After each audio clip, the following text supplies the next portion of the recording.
Dear students, आज जो है हम लोग इस वीडियो में टेंस के बारे में बेसिक्स एकदम से पढ़ेंगे। जिसको भी लगता है कि टेंस बहुत कठिन है, अब उनके लिए इजी होने वाला है। ठीक, एकदम हलवा की तरह। तो आइए देखते हैं टेंस को। तो देखिए, टेंस क्या करता है, हमें किसी भी कार्य के समय के बारे में बताता है। यानी टेंस का मेन काम क्या होता है, समय बताना। तो आइए देखते हैं, अगर टेंस की हम डिफिनीशन की बात करें तो देख लीजिए क्या बन जाता है। Tense tells about the time of action. अर्थात टेंस जो है कार्य के समय के बारे में बताता है। ठीक है, टेल्स माने बताता है, अबाउट माने के बारे में, द टाइम ऑफ एक्शन यानी कार्य के समय के। ठीक है, यानी टेंस हमें कार्य के समय के बारे में बताता है। ठीक बाबू, हाँ। तो टेंस का मेन कार्य क्या हो गया, समय बताना। ठीक, इसके बाद आप लोग के लिए टेंस जो है एकदम हलवा लगेगा। अब देखिए, टेंस के इंपॉर्टेंट थ्री काइंड्स हैं। तो आइए देखते हैं कौन कौन से।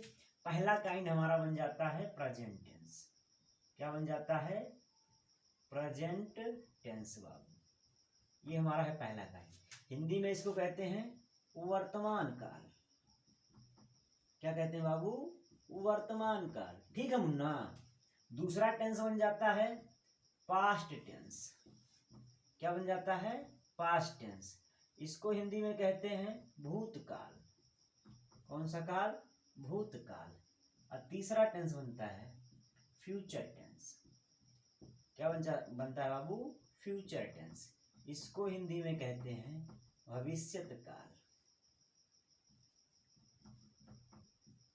तो ये हमारे हो गए three tense, present tense, past tense और फ्यूचर टेंस। यानी वर्तमान काल, भूतकाल और भविष्य काल। ठीक है, अगर आपसे कोई इनका आर्डर पूछे, क्रम पूछे कि टेंस के तीनों काइंड का क्रम बताइए, तो आप पहले बताएंगे पास्ट टेंस, फिर बताएंगे प्रेजेंट टेंस, फिर बताएंगे फ्यूचर। यानी कि पहले पास्ट टेंस ही समाप्त होगा। ठीक है, उसके बाद प्रेजेंट आएगा, फिर फ्यूचर आएगा। ठीक, तो टेंस के थ्री काइंड्स हो गए। अब देखिए, प्रेजेंट टेंस क्या करता है, वर्तमान समय के बारे में बताता है। ठीक है, पास्ट टेंस क्या करता है, बीते हुए समय के बारे में बताता है। फ्यूचर टेंस क्या करता है बाबू, आने वाले जो है समय के बारे में बताता है। ठीक है, अगर हम यही डिस्कस कर लें तो प्रेजेंट टेंस के वाक्यों में नॉर्मली है, हैं, हूं, हो आदि शब्द आते हैं। ठीक है, नॉर्मली जो है, हैं, हूं, हो आदि शब्द आते हैं प्रेजेंट टेंस के वाक्यों में। ठीक है, अंत में। और पास्ट टेंस की बात की जाए तो था, थी, थे, था, थी, थे, या, ई, ये कहाँ आते हैं, आदि। आदि जो है ये पास्ट टेंस के हिंदी के वाक्यों के अंत में आते हैं। ठीक है, और फ्यूचर की बात की जाए तो इसमें गागी, गे आदि शब्द। ठीक है, आदि शब्द हिंदी के वाक्यों के अंत में आते हैं। यानी प्रेजेंट का अगर वाक्य है तो उसके अंत में है, हैं, हूं, हो आदि शब्द आएगा हिंदी का। पास्ट का है तो था, थी, थे या ई ये आएगा। ठीक है, और फ्यूचर का है तो गागी, गे आएगा।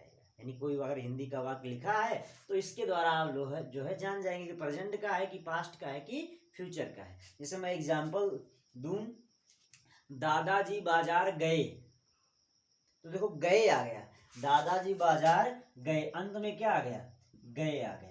तो गए आ गया तो देखिए अंत में क्या है, ये है। तो ये के द्वारा हम जान जाएंगे कौन सा ये टेंस है, ये पास्ट टेंस का वाक्य है। किसका वाक्य है, पास्ट टेंस का। ठीक है बाबू, तो टेंस क्या करता है, हमें किसी भी कार्य के समय के बारे में बताता है। और टेंस के काइंड कितने हैं, three, present tense, past tense और फ्यूचर टेंस। यदि आपसे कोई आर्डर पूछ ले, यानी क्रम पूछ ले, तो पास्ट टेंस पहले, फिर प्रेजेंट टेंस, फिर फ्यूचर टेंस। ठीक है, इतना पल्ले पड़ गया। ठीक है, तो अब आते हैं, इसके आगे बढ़ते हैं। अब बाबू जो ये तीनों टेंस है ना, इनके चार चार काइंड्स हैं। तीनों टेंस के चार चार काइंड्स हैं, ठीक है। अब वो काइंड्स देखते हैं क्या होता है। तो अगर हम प्रेजेंट की बात करें, यदि हम जो है पहला टेंस ले प्रेजेंट टेंस, क्या लें, प्रेजेंट टेंस, ठीक है। प्रेजेंट टेंस का वाक्य क्या करता है, वर्तमान समय के बारे में बताता है। प्रेजेंट टेंस हमें वर्तमान समय के बारे में बताता है, ठीक है, वर्तमान समय के कार्यों के बारे में बताता है। अब देखिए प्रेजेंट टेंस की बात करें हम तो इसके भी चार काइंड होते हैं। पास्ट टेंस की बात करें इसके भी 4 काइंड्स, फ्यूचर टेंस की बात करें तो इसके भी 4 काइंड्स, ठीक है। अब हम कुछ लिख रहे हैं, देखिए ध्यान से। पहला, अब देखिए इसमें पहले काइंड की बात की जाए,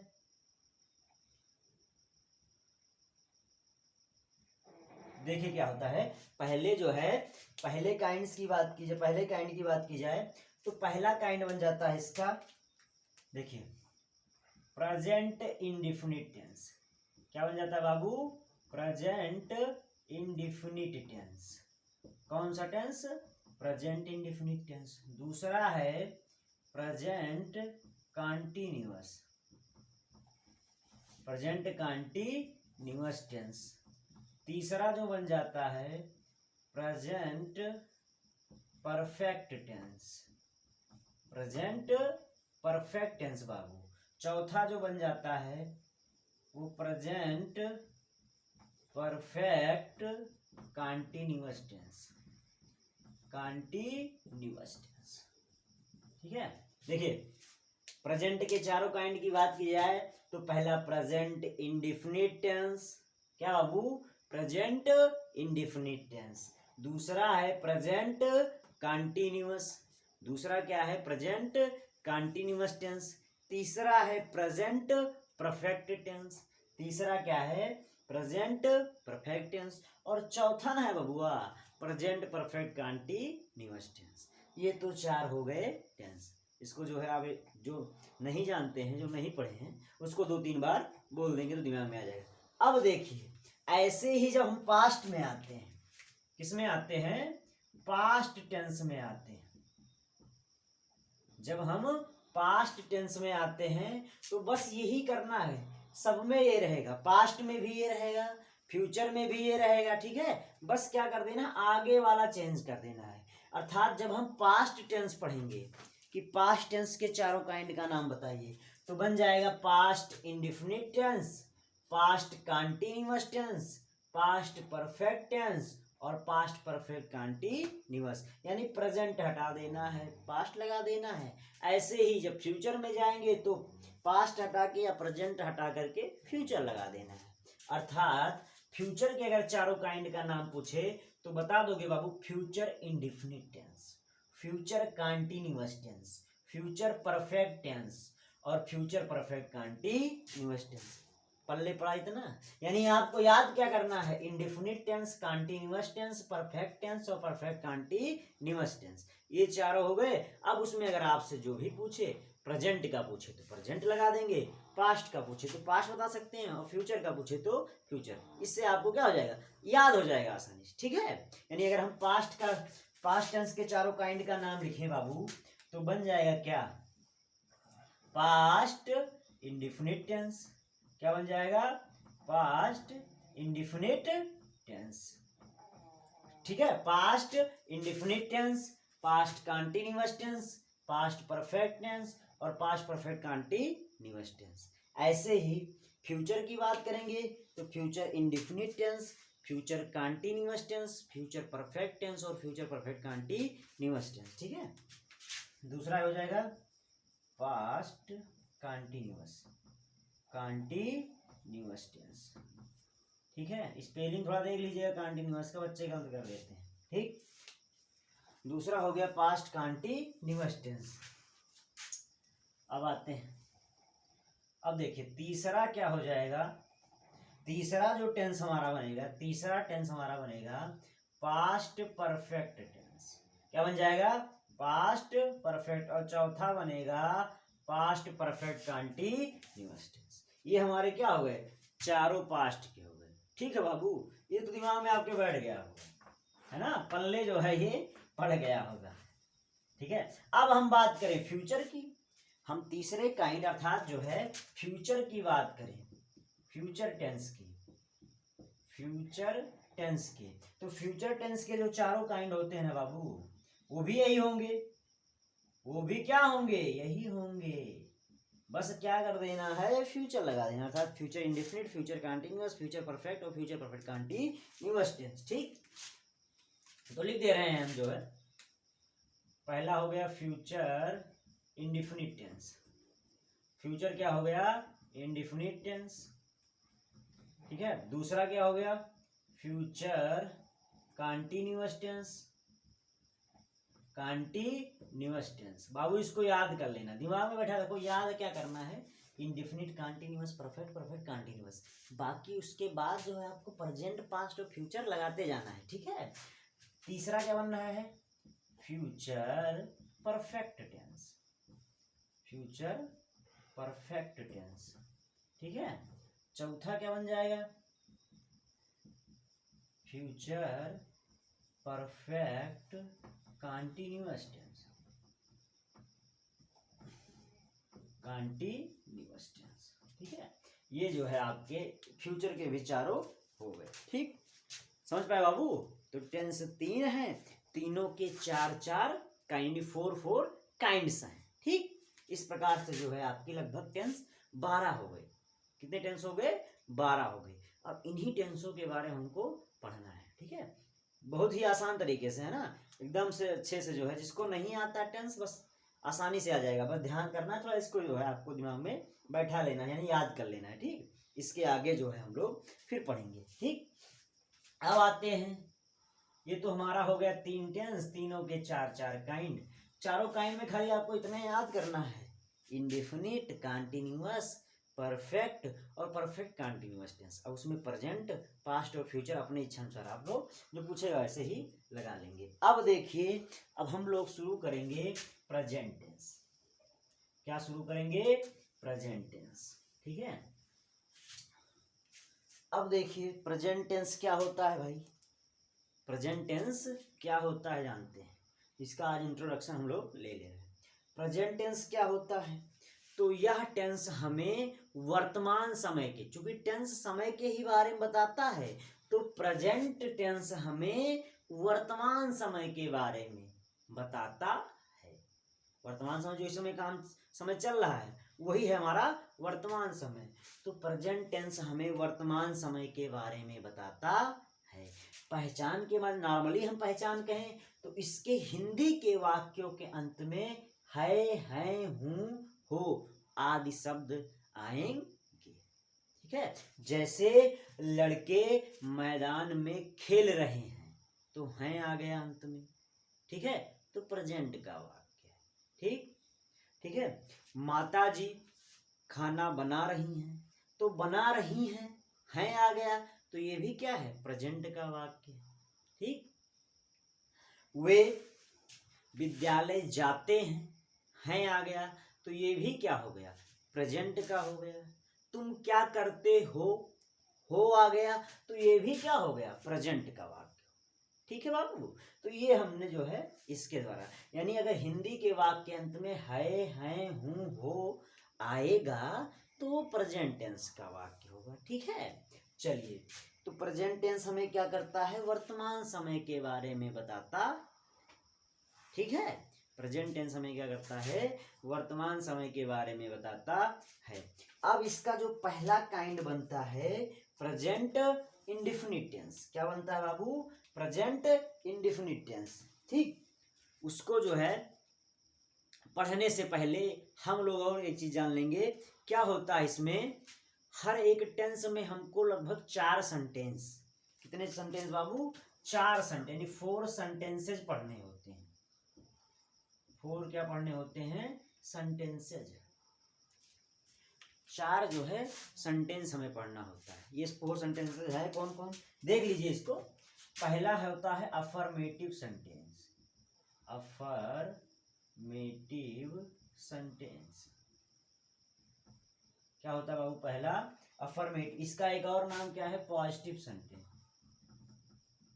क्या नाम है, पॉजिटिव सेंटेंस। ठीक है, इसका एक और नाम क्या है, पॉजिटिव सेंटेंस। दूसरा जो हमारा बन जाता है निगेटिव सेंटेंस। क्या बन जाता है बाबू? Negative sentence. हर टेंस में पढ़ना है। तीसरा बन जाता है इंट्रोगेटिव, इंट्रोगेटिव सेंटेंस। क्या बन जाता है बाबू? Interrogative sentence. और चौथा बन जाता है interrogative negative sentence, interrogative negative sentence. ये जो है हमें हर एक टेंस में पढ़ना होता है। तो हम लोग क्या करेंगे, 3 सेंटेंस नॉर्मली पढ़ेंगे, चौथा अपने आप जो है जब आप लोग को हम पढ़ाएंगे तो अपने आप आ जाएगा, उसमें कुछ नहीं करना रहेगा। तो पहला क्या, अफर्मेटिव सेंटेंस, एक नाम इसका और क्या है, पॉजिटिव सेंटेंस, ठीक है। दूसरा है निगेटिव सेंटेंस, तीसरा है इंट्रोगेटिव सेंटेंस, चौथा है इंट्रोगेटिव निगेटिव सेंटेंस। ये 4 सेंटेंस हम लोग को जो है टेंस में पढ़ना रहेगा, ठीक। तो 3 हम लोग पढ़ेंगे, उसके बाद चौथा जो है आप लोग जो है दिमाग में खुद आ जाएगा, उसको पढ़ने की ज्यादा जरूरत नहीं पड़ेगी, ठीक। तो कितने सेंटेंस, 4। अफर्मेटिव सेंटेंस क्या करता है, सकारात्मक अर्थ देता है, ठीक है, पॉजिटिव सेंस देता है। निगेटिव सेंटेंस क्या करता है, नकारात्मक अर्थ देता है, किसी वाक्य से नकारात्मक अर्थ मिलता है, ठीक है। इंट्रोगेटिव सेंटेंस क्या करता है, प्रश्न पूछता है। और इंट्रोगेटिव निगेटिव क्या करता है, नहीं के द्वारा जो है प्रश्न पूछता है, नहीं निगेटिव अर्थ में, ठीक है, निगेटिव अर्थ में जो है प्रश्न पूछता है, ठीक। तो ये 4 सेंटेंस हमको पढ़ने होते हैं। अफर्मेटिव सेंटेंस पॉजिटिव अर्थ देगा, ठीक है, सकारात्मक। और निगेटिव क्या करेगा, नहीं इसमें जरूर आएगा, निगेटिव सेंटेंस में नहीं या कभी नहीं शब्द जरूर आएगा। इंट्रोगेटिव में प्रश्न पूछा जाता है, और इंट्रोगेटिव निगेटिव में नहीं के साथ जो है प्रश्न पूछा जाता है, ठीक है बाबू। ये 4 सेंटेंस पढ़ने हैं हर एक टेंस में, ठीक। अब देखिए, जब हम प्रेजेंट टेंस शुरू करते हैं, तो सब्जेक्ट क्या होता है, क्योंकि हिंदी से इंग्लिश में ट्रांसलेशन हमको करना है। तो सब्जेक्ट क्या है, इसमें इंपॉर्टेंट चीजें होती हैं। सब्जेक्ट क्या, सब्जेक्ट, फिर वर्ब, फिर ऑब्जेक्ट। ये जो है सबसे इंपॉर्टेंट चीज है। जब भी हम हिंदी से इंग्लिश में ट्रांसलेशन करते हैं तो ये जो है सबसे इंपॉर्टेंट चीजें हैं। क्या क्या, सब्जेक्ट, वर्ब और ऑब्जेक्ट। तो देखिए, सब्जेक्ट क्या होता है, जो भी वाक्य में कार्य को करे, जो भी वाक्य में सेंटेंस में कार्य को करे वो सब्जेक्ट होता है। क्या होता है बाबू, सब्जेक्ट, अर्थात कार्य को करने वाला या जिसके विषय में कुछ कहा जाए वो सब्जेक्ट होता है। क्या होता है, सब्जेक्ट। जैसे मैं कहूं वह एक पत्र लिखता है, एक पत्र लिखता है, वह एक पत्र लिखता है, ठीक है बाबू, वह एक पत्र लिखता है, ठीक है। तो इसमें काम को कौन कर रहा है, पत्र लिखने का काम कौन कर रहा है, वह। तो यही हो गया क्या, सब्जेक्ट, ठीक है, यही क्या हो गया, सब्जेक्ट। यानी जो भी कार्य को करे वही क्या होता है, सब्जेक्ट, ठीक। पत्र कौन लिखता है, वह लिखता है, तो वह हो गया सब्जेक्ट, ठीक। और देखिए इसे एक एग्जांपल और, वे मैदान में खेल रहे हैं। तो भाई मैदान में कौन खेल रहा है, वे खेल रहे हैं। काम कौन कर रहा है, वे कर रहे हैं। खेलने का काम कौन कर रहा है, वे। तो वे हमारा क्या हो गया, सब्जेक्ट हो गया, ठीक। अब देखिए वर्ब।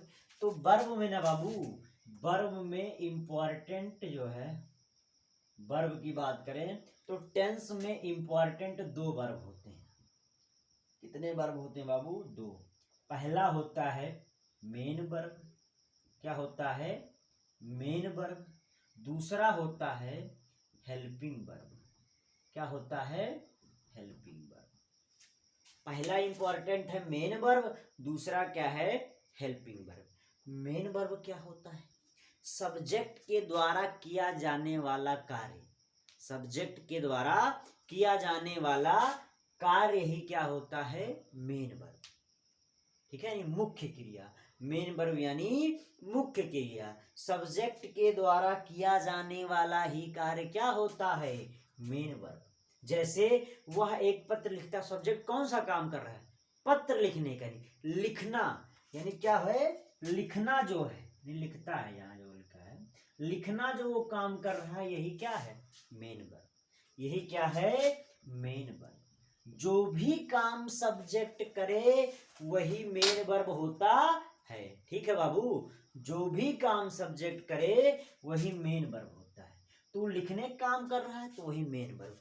वे विद्यालय जाते हैं तो वे कौन सा काम कर रहे हैं, जाने का, विद्यालय जाने का, तो जाना जो है वो मेन वर्ब हो गया है, क्योंकि सब्जेक्ट कर रहा है। तो जो काम सब्जेक्ट करे वही क्या होता है, मेन वर्ब। अब अगला आता है हेल्पिंग वर्ब। हेल्पिंग वर्ब को कहते हैं सहायक क्रिया। क्या कहते हैं हिंदी में, सहायक क्रिया। और मेन वर्ब को कहते हैं मुख्य क्रिया। बाबू क्या कहते हैं, मुख्य क्रिया। ठीक, अब सहायक क्रिया नामों से स्पष्ट है बबुआ, नाम से ही स्पष्ट है। हेल्पिंग वर्ब सहायक क्रिया यानी सहायता करने वाला, यानी वह वर्ब जो मेन वर्ब की सहायता करता है, वह वर्ब जो मेन वर्ब की सहायता करता है, सहायक क्रिया या हेल्पिंग वर्ब कहलाता है। वह वर्ब या वह क्रिया जो मुख्य क्रिया की या मेन वर्ब की सहायता करता है, उसको क्या कहते हैं, सहायक क्रिया या हेल्पिंग वर्ब। ठीक है, ये क्या करता है, मेन वर्ब की सहायता करता है। ठीक, समझ रहे हो। अब आते हैं ऑब्जेक्ट पे। ठीक है, ऑब्जेक्ट क्या होता है। ठीक, तो सब्जेक्ट के कार्यों का प्रभाव जिस पे पड़ता है वो ऑब्जेक्ट होता है। ठीक है, सब्जेक्ट के कार्यों का प्रभाव जिस पे पड़े वो क्या होता है, ऑब्जेक्ट होता है। ठीक है, वह एक पत्र लिखता है तो सब्जेक्ट का किस पे कार्य कर रहा है, पत्र पे। ठीक है, तो पत्र हमारा क्या हो गया, ऑब्जेक्ट हो गया। पत्र क्या हो गया बाबू, ऑब्जेक्ट हो गया। ठीक है, वह क्या है, सब्जेक्ट। ठीक, तो आप जान गए सब्जेक्ट वर्ब और ऑब्जेक्ट, समझ गए, पल्ले पड़ गया बाबू। हेलो भाई, देखिए क्या है, सब्जेक्ट क्या है, वाक्य में जो भी काम को करे वो सब्जेक्ट है। ठीक, वाक्य में जो भी काम को करे वो क्या है, सब्जेक्ट है, इतना समझ लेंगे। वर्ब क्या होती है, सब्जेक्ट के, अब वर्ब को जो है टेंस में दो हैं, टेंस में वर्ब इंपॉर्टेंट दो हैं। ठीक, कौन कौन से, मेन वर्ब और हेल्पिंग वर्ब। तो मेन वर्ब क्या होता है, सब्जेक्ट जो भी काम करता है वो मेन वर्ब होता है। ठीक है, और मेन वर्ब की सहायता जो वर्ब करता है वो हेल्पिंग वर्ब होता है। ठीक है, ऑब्जेक्ट क्या होता है, सब्जेक्ट के कार्यों का प्रभाव जिस पर पड़े वो ऑब्जेक्ट होता है। तो ये तीन टर्म भी इंपॉर्टेंट थे, सब्जेक्ट, वर्ब और ऑब्जेक्ट जो है, ये जब हम ट्रांसलेशन करेंगे तो ये बहुत इंपॉर्टेंट मायने रखेंगे। ठीक है, तो समझ गए हैं ना इसको। चलिए, अगर समझ गए हैं तो अच्छी बात है। अब हम लोग